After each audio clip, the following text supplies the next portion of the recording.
ஒரு பெண்ணுக்கு ரொம்ப சந்தோஷத்தை கொடுக்கக்கூடிய வார்த்தை என்னன்னா நீங்க பிரெக்னண்டா இருக்கீங்கன்னு டாக்டர் சொல்றதான். பிரெக்னன்ட் ஆனதுல இருந்து பெண்கள் ரொம்ப சந்தோஷமா இருப்பாங்க.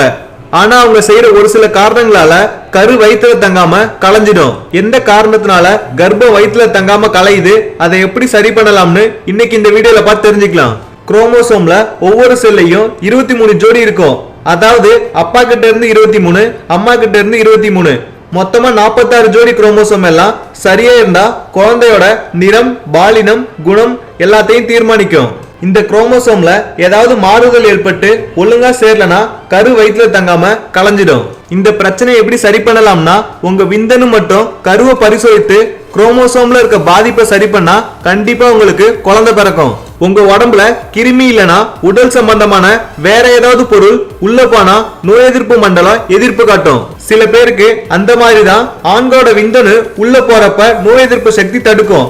அந்த மாதிரி நோய் எதிர்ப்பு சக்தி தடுக்கிறப்போ கருக்கலைப்பு உண்டாகும். இதை எப்படி தடுக்கலாம்னா ஒரு சில ஸ்டெராய்டு மெடிசன் எடுத்துக்கிட்டா தடுக்க முடியும்னு டாக்டர் சொல்றாங்க.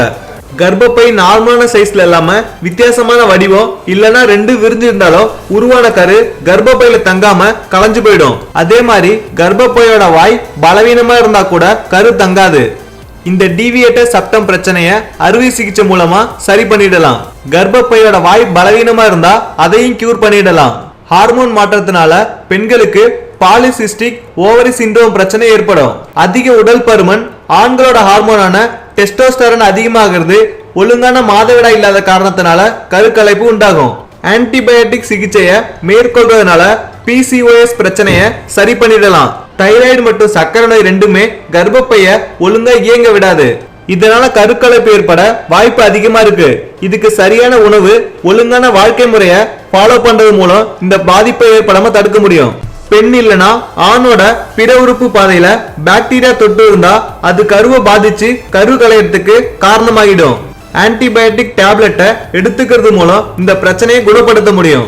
உங்க வீட்டுல இருக்கிற பெண்கள் யாருக்காவது இந்த பிரச்சனை இருந்தா டாக்டர் கிட்ட கன்சல்ட் பண்ணி இந்த மெத்தட்ஸை பயன்படுத்தி கருக்கலைப்பு ஏற்படாம தடுத்து ஆரோக்கியமான குழந்தைய பெத்தெடுங்க. அடுத்த வீடியோ பார்க்கறதுக்கு முன்னாடி கீழே இருக்கிற சப்ஸ்கிரைப் பட்டனை கிளிக் பண்ணி எங்க தமிழ் கேர் சேனலை மறக்காம சப்ஸ்கிரைப் பண்ணுங்க.